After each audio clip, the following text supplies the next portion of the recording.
There are 3 stages in creep curve.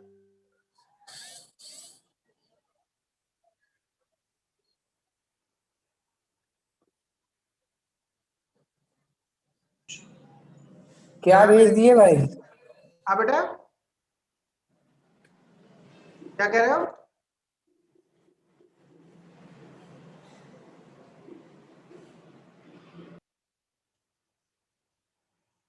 क्या बोला, फिर से बोलो, रिपीट.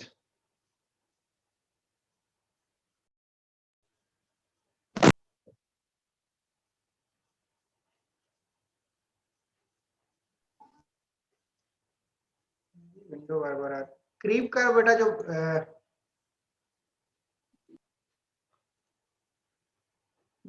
क्रीप कर्व बनता है ऐसे देखो. क्रीप कर्व में क्या होता है, वाई एक्सिस पे होता है स्ट्रेन और यहाँ पे होता है टाइम.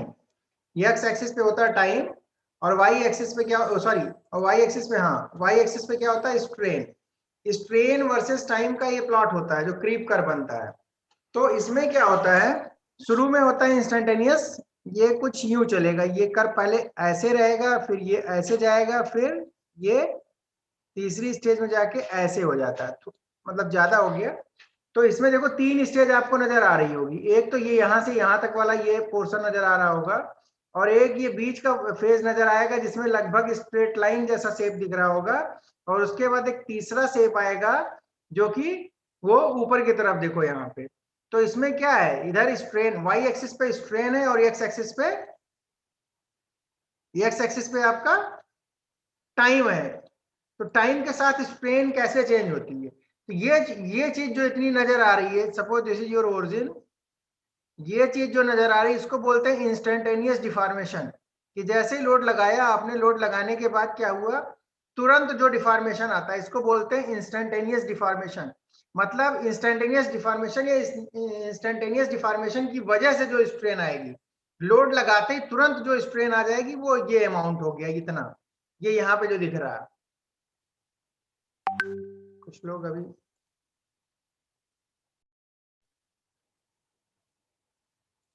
तो लोड लगाते ही जो डिफॉर्मेशन होता है वो कौन सा होता है, या डिफॉर्मेशन की वजह से जो स्ट्रेन आती है वो ये लेंथ होती है, ये इतना. इसको बोलते हैं इंस्टेंटेनियस डिफॉर्मेशन. ठीक है, जैसे ही लोड लगाया आपने, तुरंत जो है बिना टाइम गंवाए इतनी स्ट्रेन आ जाती है. अब उसके बाद क्या होगा, टाइम जब चेंज होगा तो शुरू में जो स्ट्रेन होती है, स्ट्रेन का जो वेरिएशन होता है, जो स्ट्रेन का चेंज होता है उसका ग्राफ ऐसे होता है. तो इसमें आपको क्या लग रहा है, क्या तेजी से बढ़ रहा है, स्ट्रेन ज्यादा तेजी से बढ़ रही है, टाइम, स्ट्रेन के चेंज का जो रेट है वो कैसा है, टाइम के रेस्पेक्ट में. टाइम, स्ट्रेन स्लो है और टाइम के रेस्पेक्ट में स्ट्रेन का जो इंक्रीमेंट है दैट इज स्लो, या rate of strain is slow. अब यहाँ पे क्या है, बीच में जो स्ट्रेट लाइन जैसा नजर आ रहा है, यहाँ पे सीधा बिल्कुल लीनियर. तो बीच का जो फेज होता है उसमें क्या होता है, स्ट्रेन रेट जो होता है दैट इज लीनियर. मतलब लीनियर मींस क्या हो गया, strain is proportional to time, इस ढंग का. और उसके बाद जो थर्ड स्टेज होती है, थर्ड स्टेज में क्या हो रहा है, टाइम धीरे बढ़ेगा और स्ट्रेन काफी तेजी से इंक्रीज, मतलब काफी तेजी से इंक्रीज करती है. ठीक है, ग्राफ देख के आपको लग रहा होगा. तो ये जो स्टेज होती है, इतना जो पोर्शन होता है इसको बोलते हैं प्राइमरी क्रीप. दिस पोर्शन, अगर हम इसका नामकरण कर दें, suppose this is A B और ये सी और ये वाला पॉइंट डी है. तो 3 स्टेजेस बेटा क्रीप की होती हैं. ए से बी तक की जो स्टेज होती है इसको बोलते हैं प्राइमरी क्रीप. ठीक, बी से सी वाला पोर्शन जो होता है ये कहलाता है सेकेंडरी क्रीप, और सी से डी वाला जो कर्व होता है ये, इसको बोलते हैं टर्शियरी क्रीप. तो primary creep, secondary creep, tertiary creep. तो प्राइमरी क्रीप में क्या होता है, रेट ऑफ स्ट्रेन, या स्ट्रेन का जो चेंज होता है टाइम के रेस्पेक्ट में तेजी से होता है, स्ट्रेन तेजी से डेवलप होती है विथ रेस्पेक्ट टाइम. और बीच में क्या होता है, इनके ये strain directly proportional to time, लेकिन लीनियर रिलेशन होता है दोनों में. ठीक, और उसके बाद थर्ड स्टेज में क्या होता है, टाइम के रेस्पेक्ट में स्ट्रेन जो है बहुत तेजी से बढ़ती है. तो 3 स्टेजेस क्रीप की होती है. There are 3 stages of creep. ये है फर्स्ट स्टेज, ये प्राइमरी क्रीप, ये बीच वाला पोर्शन सेकेंडरी, और ये सी से डी वाला टर्शियरी क्रीप. ठीक, तो ये क्रीप कर्व, क्योंकि मैकेनिकल वाले हो, अभी सेकेंड ईयर में जब सब्जेक्ट पढ़ोगे तो मैन्युफैक्चरिंग प्रोसेसेस वगैरह या क्या नाम है मैन्युफैक्चरिंग साइंस, तो उसमें ये क्रीप कर्व वहां पे आप पढ़ोगे। तो मैंने थोड़ा सा आपको आइडिया दे दिया कि क्रीप जो होता है that is slow and continuous deformation of any material over a long period of time under static load या under constant load. Load constant रहेगा, लोड को वैरी नहीं कराना, लगा के छोड़ देना। तो ये हो गया।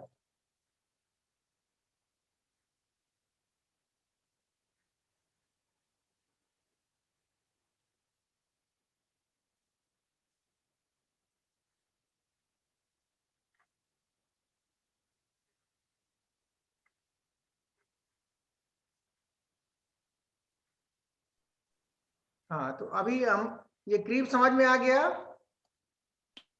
Yes yes sir.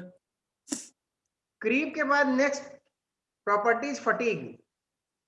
क्रीप के बाद जो next property that is fatigue. Fatigue जो होता है, फटीग कब डेवलप होता है? फटीग डेवलप होता है फ्लक्चुएटिंग लोड्स में। जब लोड जो होता है स्टैटिक नहीं होता है, लोड कांस्टेंट नहीं होता है, जब किसी पार्ट पे, किसी कंपोनेंट पे load is varying with respect to time, load time के साथ चेंज हो रहा है, फ्लक्चुएट कर रहा है, there is fluctuating load has been applied on the component on the part.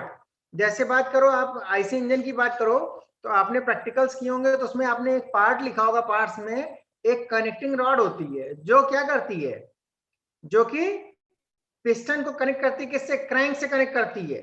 ठीक है, एक कनेक्टिंग रॉड बीच में होती है ना, जो पिस्टन से कनेक्टेड होती है क्रैंक तक। ठीक, यस सर। तो वो कनेक्टिंग रॉड पे जो लोड लगता है वो कैसा लगता है? जब सिलेंडर के अंदर चार्ज आता है, सक्शन होता है, तो उस समय कैसा लोड रहेगा उस पे? उस पे क्या होता है? लोड चेंज होता रहता है, कभी कंप्रेसिव लगता है, कभी टेंसाइल। लोड का नेचर भी चेंज होता रहता है, लोड भी चेंज होता रहता है। सक्शन, कंप्रेशन, और उसमें पावर। और चार 4 स्ट्रोक पढ़े होंगे ना आपने कि 4 प्रोसेसेस होते हैं। Yes sir, yes sir. 4 processes होते हैं, whether it is 2 stroke engine और 4 स्ट्रोक इंजन। प्रोसेसेस 4 होते हैं। 2 स्ट्रोक में दो प्रोसेस एक साथ होता है, और 4 स्ट्रोक में जो चारों प्रोसेसेस होते हैं वो अलग अलग होते हैं। ठीक है, ये आपको पता है। तो जब फ्लक्चुएटिंग लोड लगता है या कहीं पे रिवर्सिंग लोड लगता है, मतलब लोड रिवर्स हो रहा है, पहले टेंसाइल लगा, फिर कॉम्प्रेसिव लग गया, फिर कुछ लगा, फिर कुछ लगा, या लोड फ्लक्चुएट कर रहा है, 50 न्यूटन लगा, 50 से 40, 30, 60 लोड का फ्लक्चुएशन हो रहा है, तो उस समय ये चीज पिक्चर में आती है, फटीग। फटीग वो प्रॉपर्टी है जो कब पिक्चर में आती है? जब किसी कंपोनेंट पे फ्लक्चुएटिंग या रिवर्सिंग लोड लगता है। फ्लक्चुएटिंग लोड लगता है, ठीक है, फ्लक्चुएटिंग लोड जब अप्लाई होता है तब ये चीज पिक्चर में आती है। कांस्टेंट लोड अगर अप्लाई करोगे, स्टैटिक लोड अप्लाई करोगे, तो ये चीज, ये फिनोमिना नहीं होता है।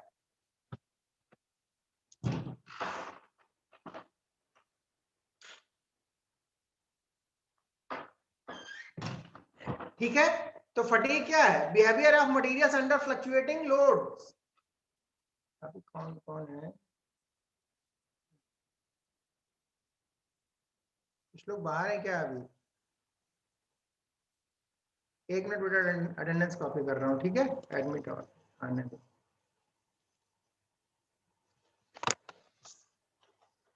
तो उस केस में होता क्या है मालूम है? जब फ्लक्चुएटिंग लोड अप्लाई करोगे तो किसी मटेरियल का जो फेलियर स्ट्रेस होगा, जिस स्ट्रेस पे मटेरियल फेल करता होगा, उससे काफी पहले ही फेल कर जाता है। ठीक, मटेरियल क्या करेगा? अगर स्टैटिक लोड के केस में वो ज्यादा लोड बेयरिंग कैपेसिटी उसकी होगी, तो अगर आप फ्लक्चुएटिंग लोड अप्लाई करोगे तो जिस लोड पे फेल हो रहा था उससे कम लोड पे ही मटेरियल फेल कर जाएगा। तो कनेक्टिंग रॉड में क्या होता है, और इसमें फिनोमिना क्या होता है? इसमें क्या होता है? सबसे पहले क्रैक डेवलप होता है। जो भी मटेरियल होगा उसमें बहुत फाइन क्रैक आएगा, फाइन क्रैक आएगा। वो क्रैक धीरे धीरे अंदर से धीरे धीरे सरफेस पे आएगा। वो क्रैक जो है प्रोपगेट करेगा, क्रैक का एक्सपेंशन होगा, क्रैक बढ़ेगा, और बढ़ने के बाद फिर क्या होगा? मटेरियल फेल कर जाता है। अटेंडेंस कॉपी करके फिर और आगे बता रहा हूं।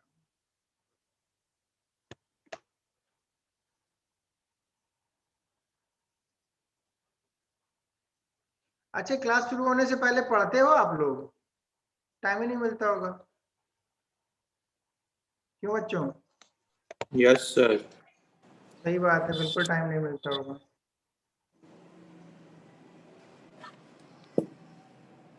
यस सर का मतलब क्या समझे? टाइम नहीं मिलता है। नहीं सर, पढ़ते हैं।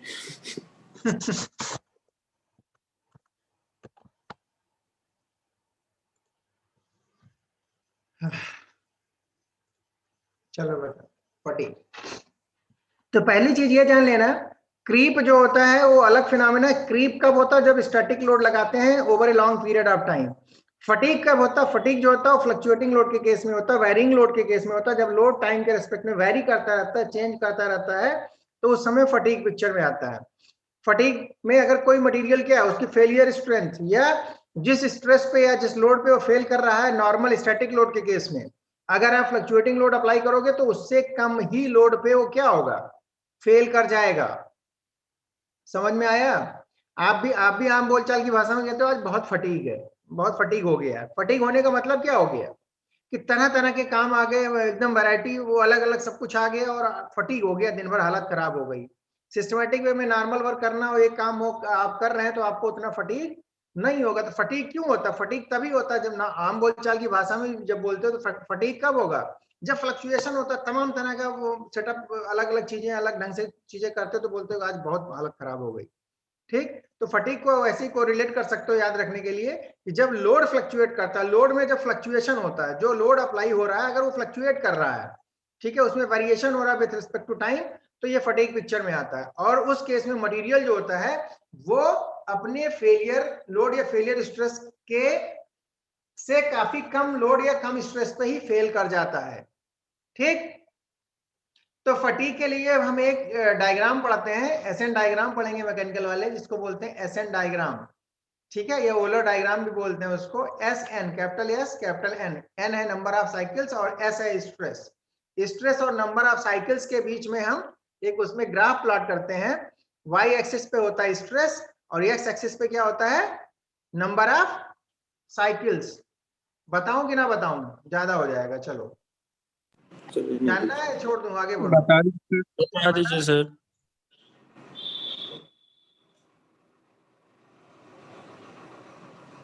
इसको पहले आप देखो, जो एसएन क्योंकि मैकेनिकल वाले इसलिए तुमको बता रहा हूं, अगर कोई और ब्रांच होती तो ना बताता मैं, तुमको ये सारी चीजें पढ़नी है।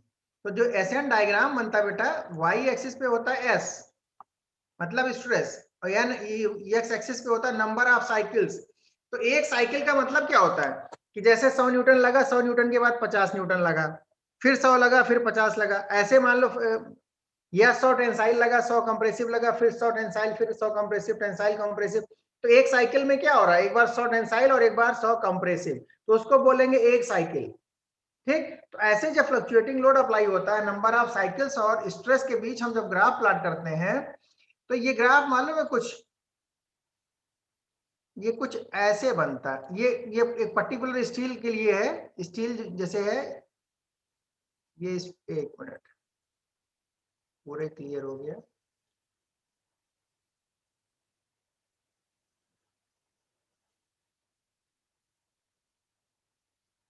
ये कुछ कुछ स्टील के लिए बेटा ऐसे बनता है। तो इधर स्ट्रेस है और इधर है number of cycles Y axis पे, और ये होता तुम्हारा ओरिजिन।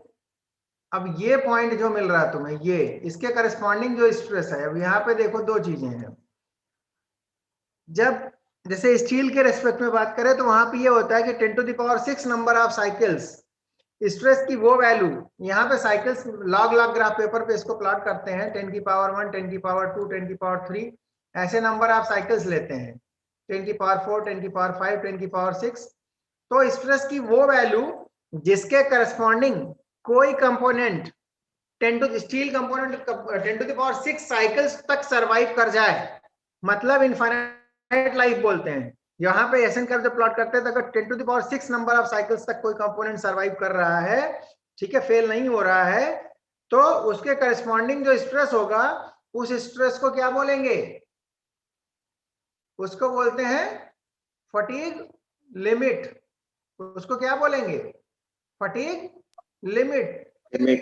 ठीक है, स्ट्रेस की वो वैल्यू, ठीक, जिसके करस्पॉन्डिंग कोई कंपोनेंट 10 टू द स्टील की बात, हर कंपोनेंट के लिए, हर मेटल के लिए ये अलग अलग थोड़ा सा वेरिएशन होता है नंबर ऑफ साइकिल्स का। तो स्टील के केस में 10 to the power 6 number of cycles की बात करते हैं, कि मतलब स्ट्रेस की वो वैल्यू जिसके करस्पॉन्डिंग स्टील कंपोनेंट कोई जो है 10⁶ नंबर ऑफ साइकिल्स तक सर्वाइव करता है, तो उस समय जो स्ट्रेस की वैल्यू होती है, जिस स्ट्रेस के लिए 10⁶ नंबर ऑफ साइकिल सर्वाइव करेगा, that value of stress is known as fatigue limit. ठीक है। और एक चीज होती है फटीग स्ट्रेंथ। फटीग, तो ये जो वैल्यू दिख रही है तुम्हें, ये स्ट्रेस, ये जो हाइट दिख रही है, इसको बोलते हैं क्या? इसको बोलते हैं फटीग लिमिट। और एक चीज होती है फटीग स्ट्रेंथ, कि for a given number of cycles stress की वो वैल्यू जिसके लिए, मतलब नंबर ऑफ साइकिल्स फिक्स कर रखे हैं आपने कि इतने नंबर ऑफ साइकिल्स के लिए कितना स्ट्रेस होना चाहिए, तो उसको क्या बोलेंगे? Fatigue strength. Infinite number of cycles तक जिस स्ट्रेस के करस्पॉन्डिंग सर्वाइव करता है, दैट इज फटीग लिमिट। और for given number of cycle जितना स्ट्रेस वो बियर कर सकता है, that is known as fatigue strength. दो चीजें होती हैं। ठीक है, चलो खैर, थोड़ा सा आइडिया लग गया होगा। एसएन डायग्राम एक होता है, ये तुम्हें आइडिया लग गया होगा। मेरा पर्पज इतना था कि जब मैकेनिकल सेकंड ईयर में जाओ तो थोड़ा सा आइडिया रहे। फटीग में एक एसएन कर्व होता है, जिसको ओलर डायग्राम भी बोलते हैं। तो ये फटीग हो गया। अब उसके बाद और भी मैकेनिकल प्रॉपर्टीज बहुत सारी होती हैं। मशीनेबिलिटी होती है कि मशीनिंग कितनी इजीली आप कर सकते हो। वेल्डेबिलिटी क्या होती है कि वेल्डिंग कैसे कर सकते हो। ठीक है, वेल्डेबिलिटी, वेल्डिंग कितनी आसानी से हो सकती है मटेरियल की। ठीक, तो यहाँ पे या इसको क्या बोलते हैं, ये एंगल वगैरह, सर स्क्रीन नहीं शो कर रहा। फैब्रिकेशन वगैरह। हाँ बेटा सर, विकास, फैटिग मेटल की वीकनेस को भी कर सकते हैं ना? क्या मेटल की वीकनेस को ज्यादा यूज करें तो वीकनेस जो मेटल में आती है उसे फैटिग कर सकते हैं ना?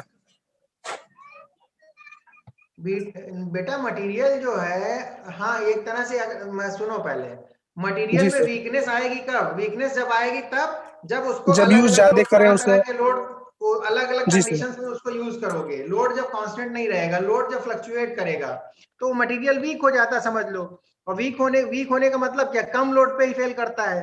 मतलब वीक होने का मतलब क्या है? जब फ्लक्चुएटिंग लोड ज्यादा लगाओगे, ज्यादा साइक्लिक लोड अप्लाई करे तब हो सकता है।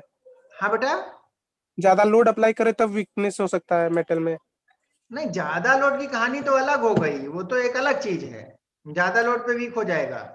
नॉर्मल लोड की बात करें, आप स्टैटिक लोड उतना लगा दो और रोक दो, तो उसमें कुछ जी भी सर। नहीं होगा, वो बहुत देर तक सरवाइव करेगी। लेकिन वही लोड बार बार चेंज करते रहो, उससे कम लोड लगाओ लेकिन लोड फ्लक्चुएट करता रहे, तो उस केस में वो जल्दी फेल कर जाएगा, उसकी लाइफ कम हो जाती है। ठीक है, जी सर। समझ में थैंक यू। आया? Yes sir. तो उसके बाद मशीनेबिलिटी। मशीनेबिलिटी क्या होती है? कितनी आसानी से मशीनिंग करी जा सकती है, कि टूल से, जो ये लेथ मशीन या कटिंग टूल्स होते हैं, मशीनिंग ऑपरेशंस बेटा तरह तरह के होते हैं। जैसे टर्निंग है, लेथ मशीन पे टर्निंग सर स्क्रीन नहीं ऑपरेशन शेयर करते हो हो। रही है। हाँ बेटा, स्क्रीन नहीं शेयर हो रही है सर। ओ सॉरी, अच्छा वो हमने वो कर दिया ना, फिर से शेयर करना पड़ेगा। वो समझाने के बाद जो है,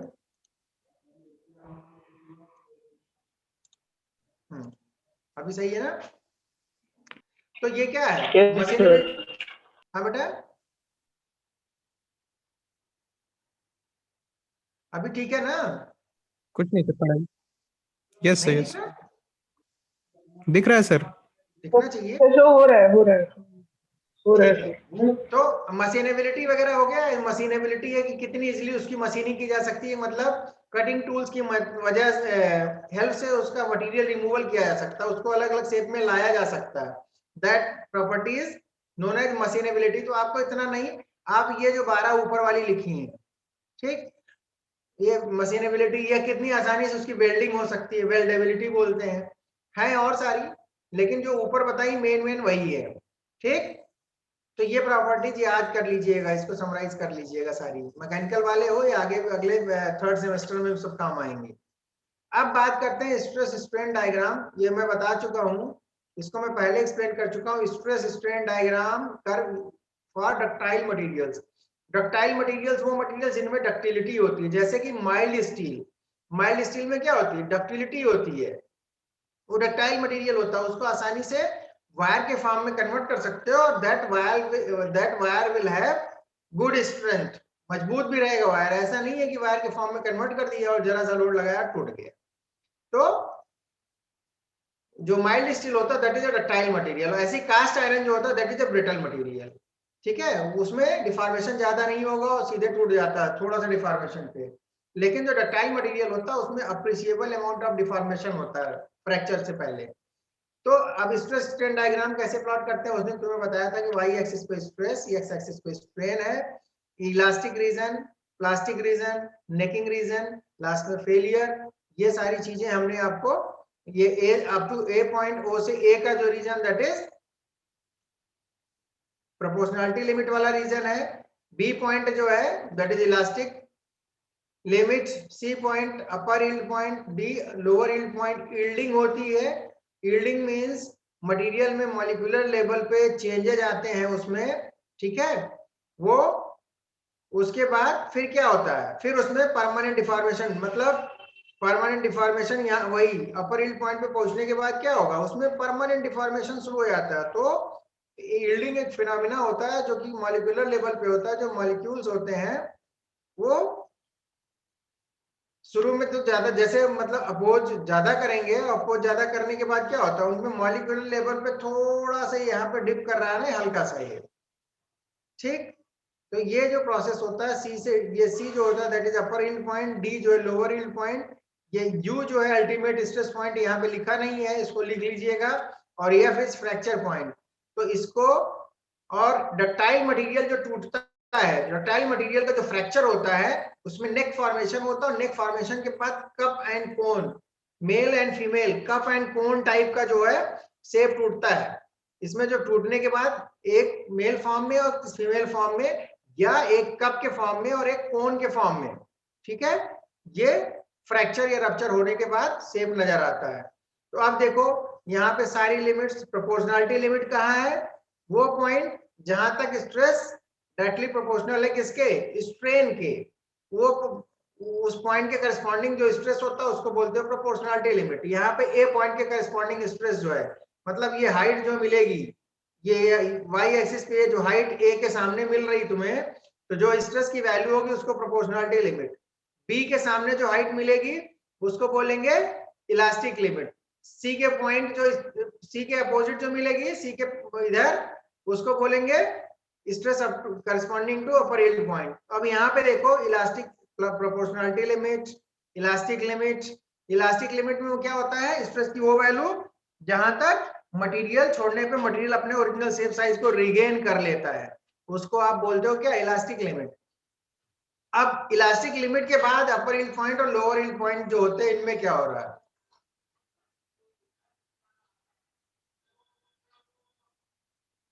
तो बियॉन्ड इलास्टिक लिमिट क्या होता है, strain increases more rapidly than the corresponding stress, ठीक है, strain increases more rapidly than the corresponding stress, and this process continues till until a point is reached where strain increases without any further increase in stress.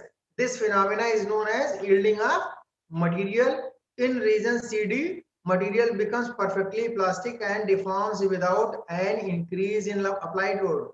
मतलब ये जो CD के बाद है, CD reason के बाद, इस रीजन डी पॉइंट के बाद अगर आप स्ट्रेस को नहीं भी इंक्रीज कर रहे हो, लोड को नहीं इंक्रीज कर रहे हो, उसके बाद भी आगे वाला फिनोमिना होता चला जाएगा। जब डी पॉइंट के बियॉन्ड चले जाएंगे तो मटेरियल में लोड ना बढ़ाने पे भी ये फिनोमिना होने लगेगा, मतलब उसमें परमानेंट डिफॉर्मेशन होगा, कांस्टेंट लोड पे ही वो क्या होगा, डिफॉर्मेशन होगा, फिर नेकिंग शुरू हो जाएगी और फिर फ्रैक्चर हो जाएगा, ठीक है।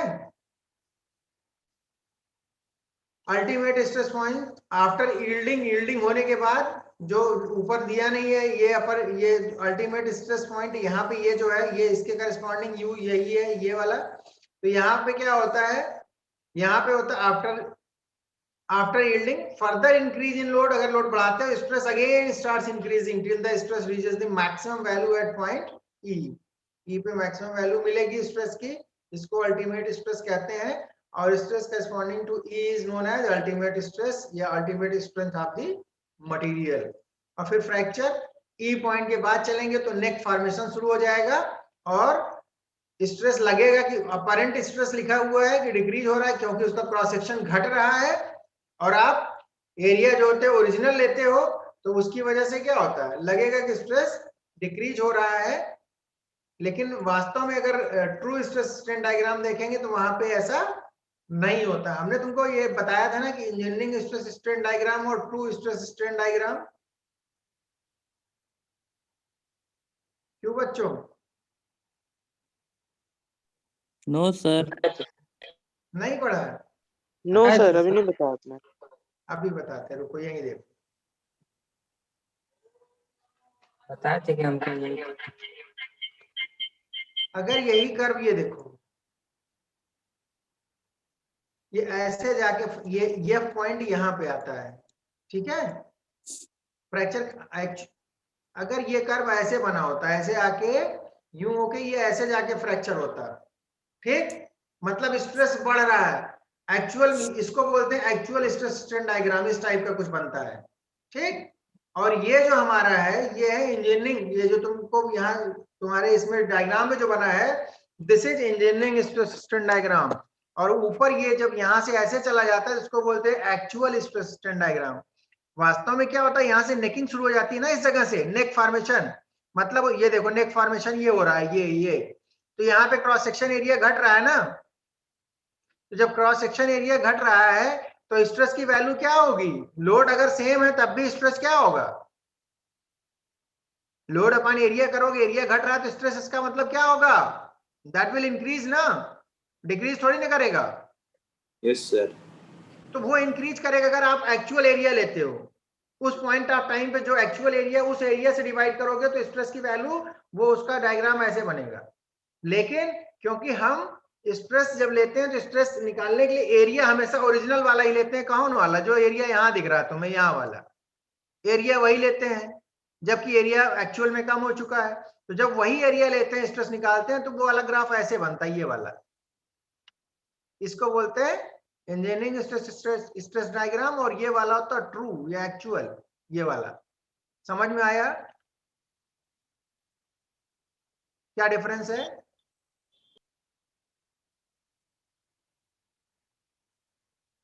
No response.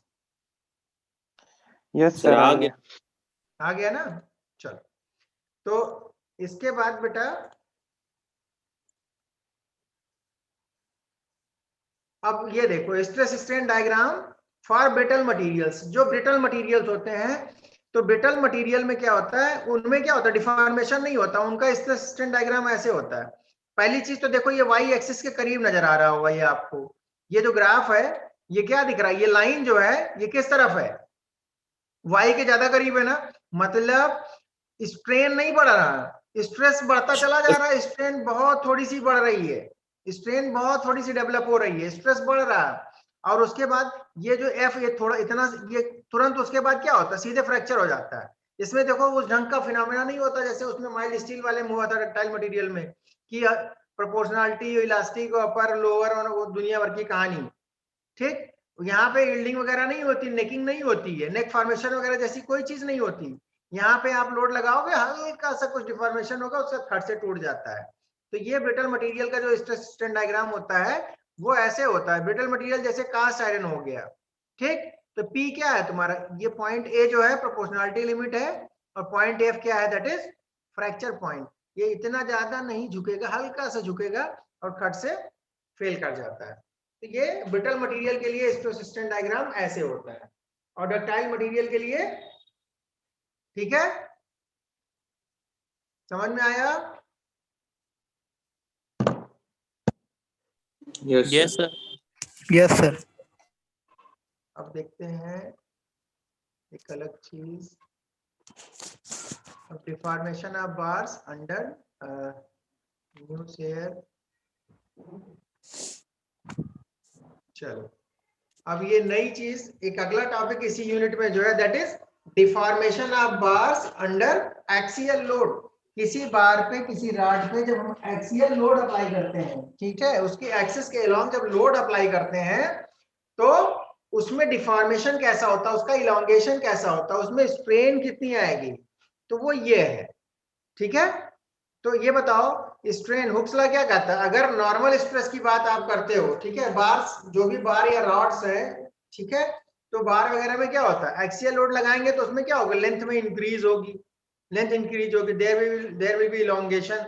तो जब इलोंगेशन होगा तो स्ट्रेस अपॉन स्ट्रेन क्या होता है नॉर्मल स्ट्रेस के केस में, stress upon strain that is equal to किसके, modulus of elasticity capital E. तो यहां से स्ट्रेस की वैल्यू क्या है, स्ट्रेस की वैल्यू दैट इज P अपान ए। देखो स्ट्रेस की वैल्यू क्या है, P अपान ए, ये जो दिख रही है, load upon area of cross section. और स्ट्रेन क्या होगी, longitudinal strain that is delta L upon L, change in length upon original length is equal to E. तो यहां से डेल्टा एल की वैल्यू जो निकल के आई, this is P L upon A. ये क्या निकल के आएगी, delta change in length is equal to P L, means load problem जो भी सॉल्व करते हो, इक्विलिब्रियम की प्रॉब्लम सॉल्व करते हो, इसीलिए लोड को ही जो रेजिस्टेंस होता है, जो रेजिस्टिव फोर्स होता है, that is equal to load. सही है। तो Yes, sir. डेल्टा एल क्या हो गया, पी एल अपान ए। आपको ये पता होना चाहिए, delta L is equal to किसके, P L upon A into E. A area of cross section, L is length of the part component, P is load, E is modulus of elasticity of component material. जो भी component है या जो जिस material का बना हुआ है, ये ई की वैल्यू, ये मत बोलना है कि अलग अलग, जैसे स्टील से हम अलग अलग पार्ट्स बनाए, अलग अलग कंपोनेंट्स बनाए, तो ई की वैल्यू सेम रहेगी, क्योंकि modulus of elasticity is the elastic constant for material, for any material. ये मटेरियल की प्रॉपर्टी होती है, ना कि स्पेसिमेन की प्रॉपर्टी होती है। तो स्टील से कोई भी चीज आप बना लो, सबका ई क्या रहेगा, सेम रहेगा। कॉपर से कुछ भी बना लो, सबका ई क्या रहेगा, सेम रहेगा। तो ई जो है that is property of material, material के हिसाब से चेंज होता है। तो डेल्टा एल की value change in length equal to P L upon A, ये आ गया। अब उसके बाद अब बात करते हैं इलोंगेशन ऑफ टेपर बार की। पहले नहीं, पहले हम नॉर्मल बार की देखें, ये वाला principle of superposition for elongation of composite bar. एक कंपोजिट बार है, कंपोजिट बार कंपोजिट रॉड है जो कई सारे रॉड से मिलके बनी है, कई सारे अलग अलग क्रॉस सेक्शन से मिलके बनी है। ये क्रॉस सेक्शन सेम भी हो सकता था, क्रॉस सेक्शन सेम रखता, इतना पार्ट स्टील का हो गया, फिर कॉपर हो गया, फिर कुछ और मेटल हो गई। तो है क्या, जो तीन पार्ट दिख रहा है, पहले का एरिया यहाँ पे क्या है, सब सीरीज में आपने ज्वाइन कर दिया, सीरीज और पैरेलल दोनों तरह से आप ज्वाइन कर सकते हो, ठीक है। तो इसमें क्या हो गया, ये है लोड, इस पे सीरीज में मान लो आपने जोड़ दिया, और क्या हुआ, पहले का एक cross area of cross section A1, modulus of elasticity material की क्या है, E1। दूसरा जो वाला पार्ट दिख रहा है उसका क्रॉस सेक्शन एरिया कितना है, A2, modulus of elasticity E2। तीसरे का area of cross section is E3, sorry A3, और मॉडुलस ऑफ इलास्टिसिटी E3। पहले पार्ट की लेंथ L1, दूसरे की L2, तीसरे की L3। आपने एक्सियल लोड P इस पे अप्लाई कर दिया। तो ये बताओ, अगर इसमें टोटल लोड, टोटल लेंथ में कितना चेंज होगा, अगर ये निकालना होगा, what will be total change in the length of this composite bar. ये जो कंपोजिट बार नजर आ रहा है, इसकी लेंथ में टोटल कितना चेंज होगा। तो अगर ये चीज आपको निकालना हो तो आप क्या करेंगे, हम इसमें क्या करेंगे, तीनों पार्ट्स में अलग अलग स्ट्रेन निकाल के सम कर देंगे। This is principal of superposition. मतलब पहले पार्ट में कितना लोड आए, चेंज आएगा, डेल्टा L1, दूसरे में कितना आएगा, डेल्टा L2, तीसरे में कितना आएगा, डेल्टा L3। डेल्टा L1 क्या होगा, लोड तो सब पे सेम आएगा। अगर फ्री बॉडी डायग्राम बनाएंगे, आई हैव टोल्ड यू कि उसमें क्या होता है, if any system is in the equilibrium then each and every part of that system will also be in equilibrium. तो इसको अगर हम क्या करें, ये पहला पार्ट ले लें, तो अगर पहले पार्ट को बेटा आप लेते हो, तो पहला पार्ट अगर मान लो आपने ले लिया, सपोज ये वाला, इधर लोड क्या लगा हुआ है, ये P लगा है ना इधर, तो इधर भी कितना आएगा, इक्विलिब्रियम में रखने के लिए P आएगा कि नहीं आएगा, Yes, sir. P. आएगा।